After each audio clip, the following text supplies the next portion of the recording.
পানির মতো সহজ একটা রেসিপি, ইলিশ মাছের পানি খোলা। ট্রাস্ট মি গাইস, মাত্র ৩টি উপকরণ দিয়ে এত সুস্বাদু রেসিপি হয়, অবিশ্বাস্য। পেঁয়াজ, কাঁচামরিচ, সরিষার তেল, ব্যাস। পেঁয়াজ আর কাঁচামরিচটাকে আমি ব্লেন্ডারে আধ ভাঙা করে নিয়েছিলাম। লবণ আর সরিষার তেল দিয়ে এটাকে ভালোভাবে মাখিয়ে ইলিশ মাছগুলোকে মেখে একটু পানি দিয়ে এটাকে খুব ভালোভাবে মাখিয়ে আধা ঘন্টা আমি রেস্টে রেখে দিয়েছিলাম। দেন ফ্রাই প্যানের মধ্যে আমি এই ইলিশ মাছগুলোকে দিই আর এই মশলাটাকে দিয়ে দিয়েছি। এরপরে কিছুটা পানি দিয়ে আমি এই বাটিটাকে ধুয়েই আবার ফ্রাই প্যানের মধ্যে দিয়ে দিয়েছি। সাথে বেশ কিছুটা পানি দিয়েছি। এই রেসিপিটা একটু ঝোলঝোল হলে বেশ ভাল লাগে। এটা বিক্রমপুরের একটা ঐতিহ্যবাহী রেসিপি। ঢাকনা উঠিয়ে মাছটাকে উল্টিয়ে দিলাম।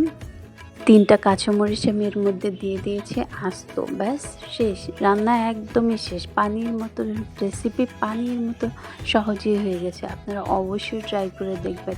এটা এত সুস্বাদু আর এত লোভনীয়, ট্রাস্ট মি, এটা অবিশ্বাস্য স্বাদ।